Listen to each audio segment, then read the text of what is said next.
भारत जोड़ो यात्रा अरुणाचल में आई और आपने प्यार भरा ये मेरा स्वागत किया, इसके लिए दिल से आप सबको बहुत बहुत धन्यवाद।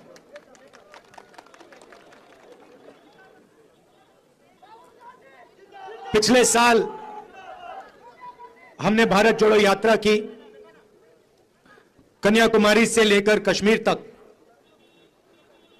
4000 किलोमीटर हम चले। काफी लोगों ने हमसे पूछा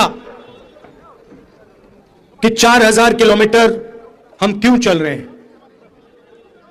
उन्होंने कहा कि ऐसा काम पहले हिंदुस्तान में आजादी के बाद कभी नहीं किया गया, तो आप क्यों कर रहे हैं। और हमने कहा देखिए, आमतौर से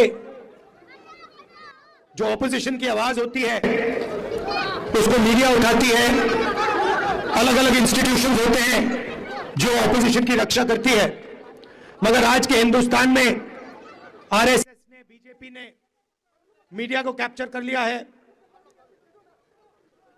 सारे के सारे जो इंस्टीट्यूशंस हैं, चाहे वो जुडिशरी हो, चाहे वो इलेक्शन कमीशन हो, चाहे वो ब्यूरोक्रेसी हो, उन सब पर दबाव डाल रखा है, उनको डरा रखा है, और जो जनता के मुद्दे हैं उनको उठाने का सिर्फ एक तरीका है और वो है भारत जोड़ो यात्रा। इसीलिए भैया ये अपने सीआरपीएफ वाले से कह दो कि तमाशा कर दो। तो जनता की जो आवाज है उसको उठाने का सिर्फ एक तरीका है और वो है भारत जोड़ो यात्रा, और जनता के बीच में जाकर उनका हाथ पकड़कर उनकी आवाज उठाना। जब हम चल रहे थे, काफी लोगों ने हमें कहा कि देखिए, आप कन्याकुमारी से कश्मीर चले हो, साउथ इंडिया से नॉर्थ इंडिया चले हो, मगर नॉर्थ ईस्ट का क्या होगा, अरुणाचल का क्या होगा, मणिपुर का क्या होगा, नागालैंड, असम, उड़ीसा, झारखंड, छत्तीसगढ़, इन स्टेट्स का क्या होगा।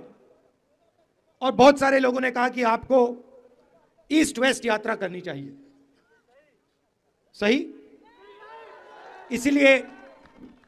इसीलिए हमने भारत जोड़ो न्याय यात्रा ईस्ट से वेस्ट अब शुरू की है। अब सवाल था कि ये कहां से शुरू हो, और मैंने सोचा कि हम मैसेज देना चाहते हैं कि जो नॉर्थ ईस्ट के स्टेट्स हैं, चाहे वो छोटे हों, उनकी जगह, उनकी इंपॉर्टेंस सबसे बड़े स्टेट जितनी होनी चाहिए।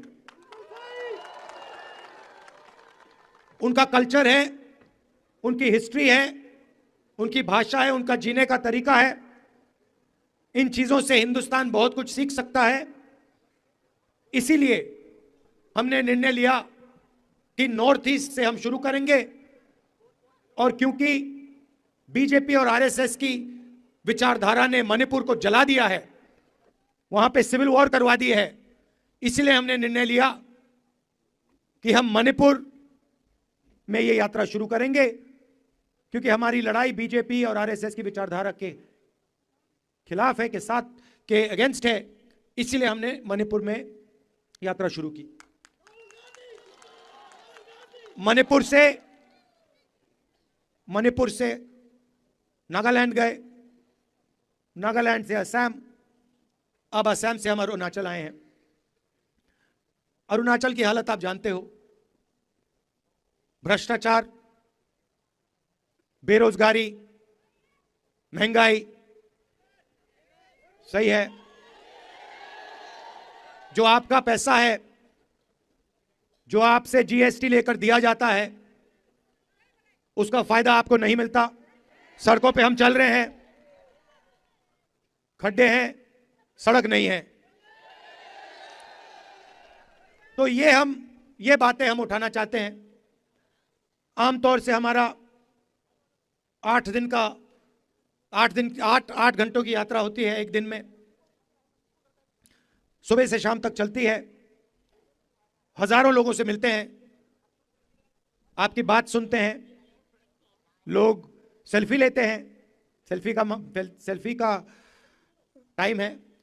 तो 8 घंटों के बाद शाम को हम आपके साथ ऐसे 15 मिनट भाषण करते हैं। हमारा लक्ष्य, जो आपके सामने कठिनाइयां हैं, जो आपके साथ अन्याय किया जा रहा है, जो आपके दिल में है, उसको सुनने का है और उसको उठाने का है और पार्लियामेंट में रखने का है और बाकी देश को उसके बारे में बताने का है। देश में बीजेपी ने, आरएसएस ने नफरत फैला दी है। एक धर्म को दूसरे धर्म से लड़ाते हैं, एक भाषा को दूसरी भाषा से लड़ाते हैं, एक प्रदेश को दूसरे प्रदेश से लड़ाते हैं और इनका लक्ष्य हिंदुस्तान का धन चोरी करने का है। तो मणिपुर में इन्होंने आग लगा दी और जो मणिपुर का पैसा था उसको ये उठा के ले जाते हैं और चुने हुए 2-3 अपने उद्योगपति मित्रों को दे देते हैं।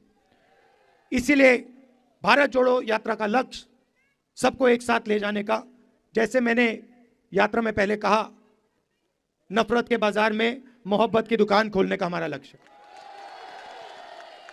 आपने इस यात्रा का समर्थन किया, आप हमारे साथ चले, आपने अपनी पूरी एनर्जी हमें दी, इसके लिए मैं दिल से आपको धन्यवाद करना चाहता हूं और आपसे कहना चाहता हूं कि दिल्ली में मैं आपका सिपाही हूं। जो भी काम चाहें आप, जो भी आप रेज करवाना चाहें, जो भी आपकी मुश्किलें हैं, मैं दिल्ली में आपके लिए उठा सकता हूं। आप सबका दिल से बहुत बहुत धन्यवाद। नमस्कार, जय हिंद।